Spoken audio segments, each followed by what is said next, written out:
এই নে ঘোড়া লাটাই, ওরা ঘুরি।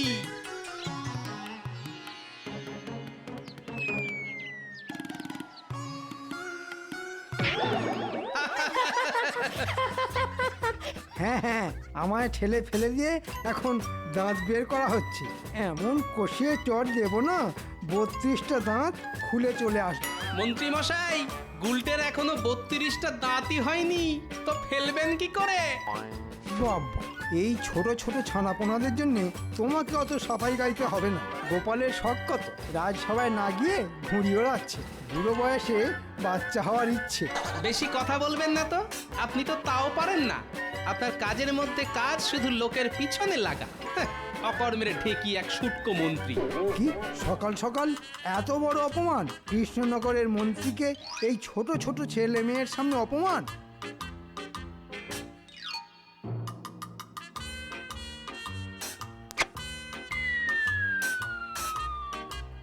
নাও এবার দেখো মজা। ও দাদু, আমাদের ঘুড়ির সুতো কেটে দিল। এটা কিন্তু খুব খারাপ করলেন মন্ত্রী মশাই। খারাপের কি আর দেখলে তুমি? এটা তো সবে শুরু। আমাকে অপমান করার যোগ্য জবাব তুমি রাজসভাতেই পাবে। এই রাস্তার সামনে থেকে সর।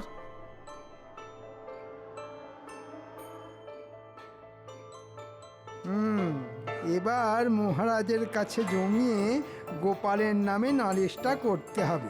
হিসাব নিকাশের প্রসঙ্গটাই ঘেঁটে ঘ করে দেব।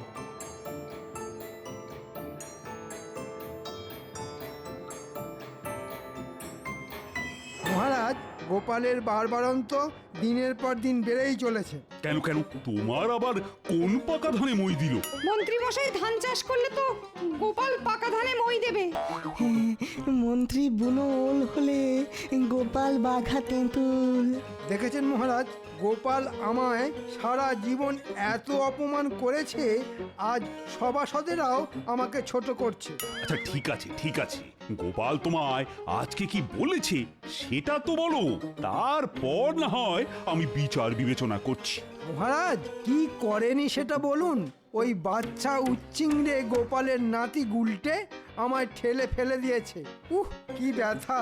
তারপর গোপাল ও ওর ছোট ছোট নাতি নাতনিদের সামনে বলেছে আমি শুটকো, আমি নাকি ঘুড়ি ওড়াতেও পারি না। আহারে, লজ্জায় মন্ত্রীমশাইয়ের নাক কান কাটা যাচ্ছে।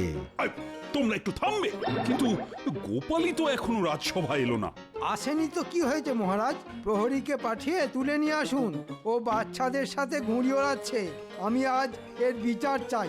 গুলটের ঠেলায় মন্ত্রী মশাই খেয়েছে মাটিতে আছাড়। গোপালকে চটপট তুলে আনুন, তারপরে হবে বিচার। প্রহরী!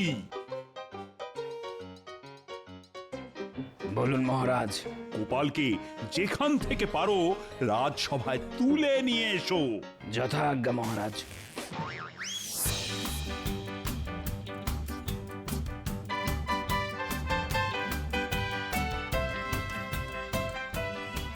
আরে গুলটে, কাট কাট, পেট কাটির পেটটা কেটে দে।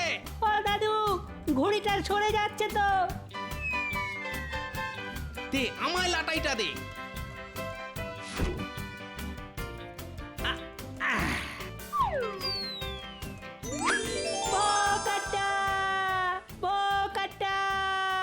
গোপাল, তুমি এখানে ঘুরে ওড়াচ্ছ, আর ওদিকে মহারাজ তোমাকে রাজসভায় তলব করেছেন।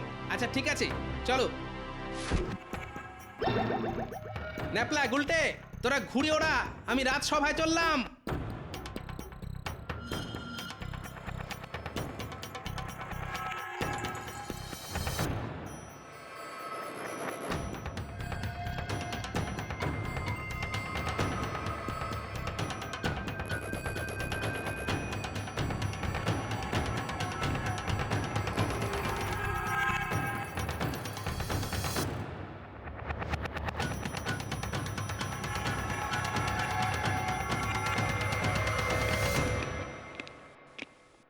ওই দেখুন মহারাজ, চলে এসেছে সবেধন নীলমণি গোপাল। এবার বিচার শুরু করুন। যা বাবা, আমি আবার কি করলাম যে আমার বিচার হবে? ন্যাকা ষষ্ঠী, এমন করছে যেন ভাজা মাছটা উল্টে খেতে জানেন না। আচ্ছা গোপাল, তুমি মন্ত্রীকে বাচ্চাদের সামনে শুটকো অকম্মা ঢেকি বলেছো? হ্যাঁ বলেছি, কারণ মন্ত্রী মশাই ওদের ঘুড়ির সুতো কেটে দিয়েছেন। বেশ করেছি। সেই জন্যই আমিও শুটকো বলেছি। আপনি তো ঘুড়িও ওড়াতে পারেন না, তাই আমি অকর্মের ঢেকি বলে ভুল কিছু করিনি। উফ, তখন থেকে দেখছি তোমাদের মধ্যে ক্যাচর ম্যাচর চলতেই আছে। সব সময় গোপাল মন্ত্রী তর্ক করে হাজার, রাজসভা তাই রাজসভা নেই, হয়েছে মাছের বাজার।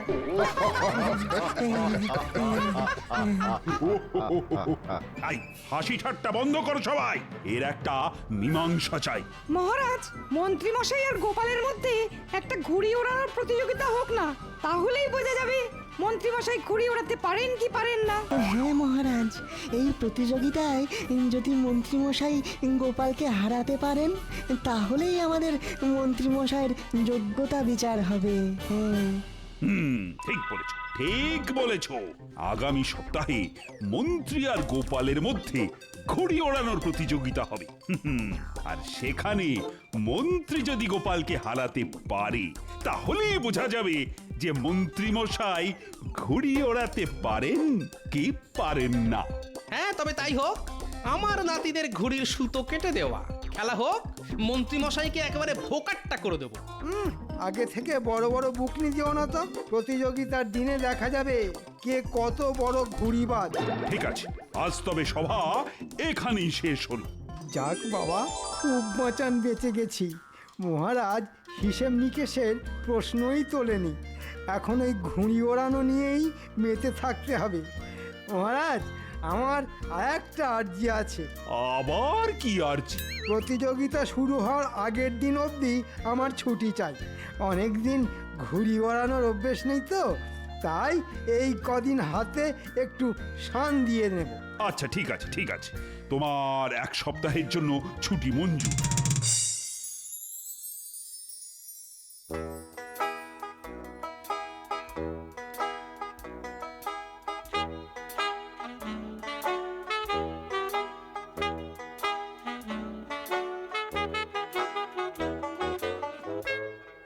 কি গো, তখন থেকে তুমি ঘুরঘুর করছো কেন? ঘুড়ির জন্য গো, ঘুড়ির জন্য। এখন সারাক্ষণ আমার মাথায় ঘুড়ির চিন্তা ঘুরঘুর করছে। এক সপ্তাহ পরেই গোপালকে ঘুড়ি ওড়ানোর প্রতিযোগিতায় হারাতে হবে। আচ্ছা ঠিক আছে, সকালবেলা খালি পেটে রাজসভায় গেছো, এখন ঝটপট খেতে বসো দেখি।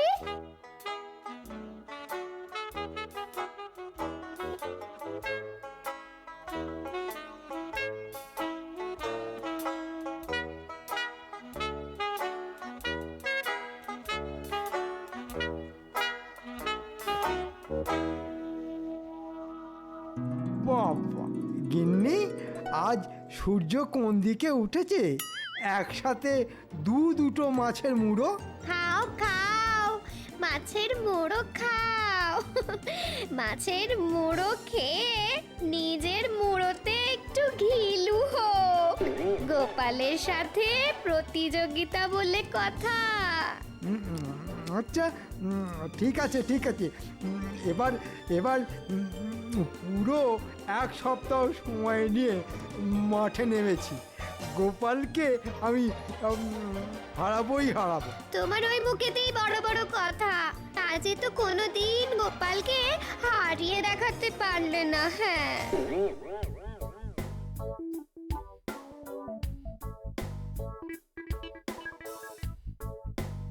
আরে গোপাল দাদাজি, বলো বলো কি দেবো? সাবু,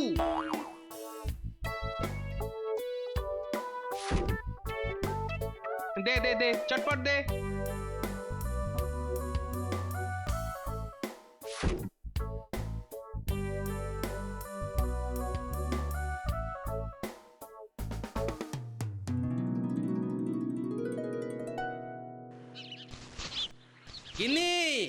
গিন্নি এটা ধরো।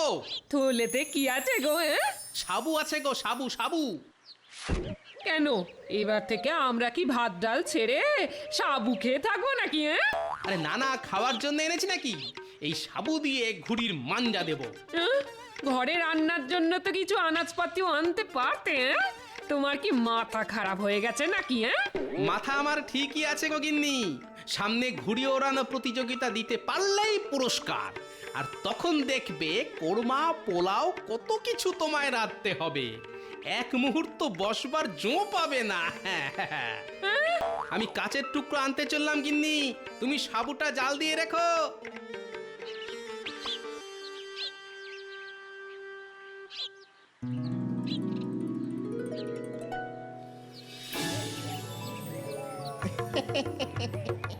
আমরা দুজন ভাই শিবের গাজন গাই, মাচার উপরে বসে মোরা ডুগডুগি বাজাই। এই যে জোড়ামানি, কে কে? তোমাদের যে আমাকে একটু সাহায্য করতে হবে বৎস, নইলে গোপালের সামনে আমার ডুগডুগি বেঁধে যাবে। বাহ বাবা, এতদিন পরে তাহলে আমাদেরকে মনে পড়লো। ধুর, কি যে বলিস, তোরাই তো আমার রত্ন, তোদেরকে কি আমি কখনো ভুলে থাকতে পারি? আচ্ছা ঠিক আছে ঠিক আছে, যে কাজের জন্য এসেছেন ঝটপট বলে ফেলুন তো, আমাদের হাতে বেশি সময় নেই। হ্যাঁ শোন, তোদেরকে একটু গোপালের ওপর নজর রাখতে হবে। বুঝে গেছি, সারা রাজ্য জানে আপনি গোপালের বিরুদ্ধে ঘুড়ি ওড়ানো প্রতিযোগিতায় নামতে চলেছেন।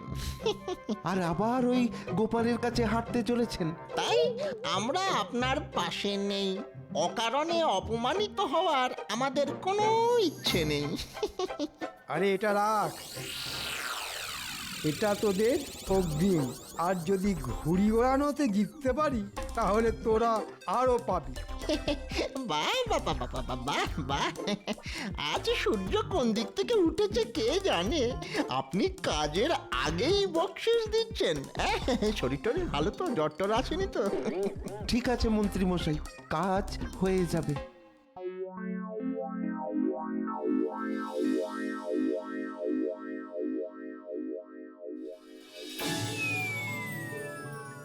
দাদু, এটা সুতোয় কি দিচ্ছ গো? এটাকে সুতোর মাঞ্জা বলে। এই মাঞ্জা যত শক্তপোক্ত হবে ঘুড়ির সুতো তত মজবুত হবে। অন্য সুতো কাছে আসলেই ভোকাট্টা। দাদু, তুমি ঘুড়ি ওড়ানোতে জিতলে কিন্তু আমাদের সবাইকে নতুন নতুন ঘুড়ি কিনে দিতে হবে। আরে হ্যাঁ হ্যাঁ, দেবো দেবো, পেটকাটি, চাঁদিয়াল, তিলক, তেরাঙ্গা সব কিনে দেবো। ও, তার মানে শুটকো মন্ত্রী এই জোড়া শিয়ালকে আমার উপর নজরদারি করতে পাঠিয়েছে। আচ্ছা, আপনিও আমাকে চেনেন না মন্ত্রী মশাই?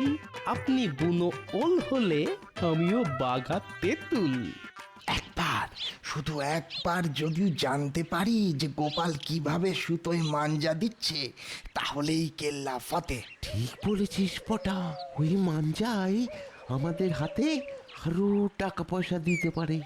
আচ্ছা, তোরা কি জানিস কোন মাঞ্জা সব থেকে ভালো? কোন মাঞ্জা দাদু? ডিমের মাঞ্জা। ডিম মানে মুরগির ডিম? ঘটা, গোপাল কি বলছে শোন, মন দিয়ে শোন। হ্যাঁ, মুরগি, হাঁস, যে কোনো পাখি হলেই হলো। ডিমের কুসুমটা ফেলে দিয়ে সাদা অংশটা দিয়ে সুতোয় মাঞ্জা দিতে হয়, আর যত ডিম হবে তত ভালো। তাহলেই দেখবি ওই ঘুড়ির সুতোর ধারে কাছে কেউ টিকতে পারবে না। বাহ দাদু বাহ, তুমি কত কিছু জানো গো। আর এই মাঞ্জা যতদিন শুকোবে তত শক্তপোক্ত হবে। মনে হচ্ছে কাজ হয়ে গেছে। এবার আমাকে মন্ত্রী মশাই কোনো মতেই হারাতে পারবে না।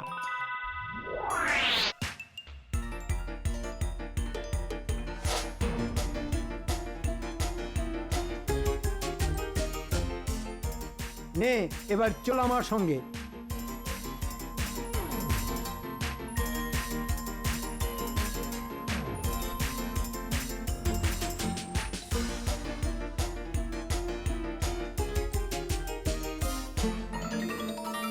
এই, তোর দোকানে কি কি ডিম আছে রে? দেশি মুরগি, হাঁস, রাজহাঁস সব ডিম পাবেন, শুধু মোরগের ডিম পাবেন না। অত রসিকতা করার সময় নেই, দোকানে যা ডিম আছে সব একসাথে থলেতে ভরে দে। হ্যাঁ, সব ডিম? হ্যাঁ, সব ডিম। কথা না বাড়িয়ে ছটপট কাজটা শুরু করতো। হ্যাঁ,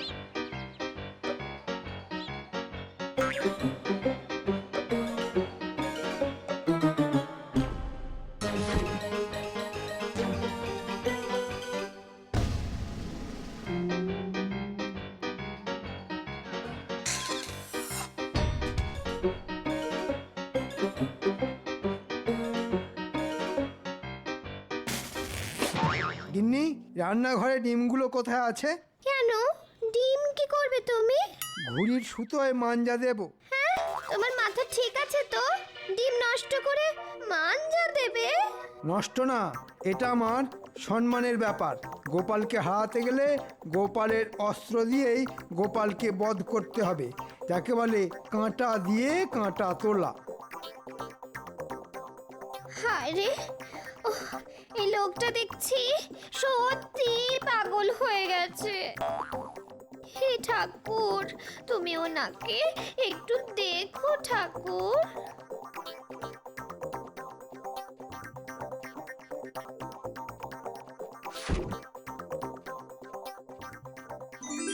নিন মন্ত্রী মশাই, এবার ডিম ফাটানো শুরু করুন।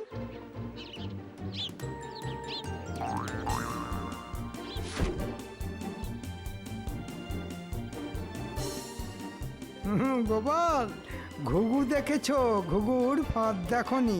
টেরটা পাবে প্রতিযোগিতার দিনই। মন্ত্রী মশাই, ওটা ঘুঘু না, হাঁস বা মুরগি হবে। ওসব বাজে কথা বাদ দে আর মন দিয়ে ডিম ফাটা।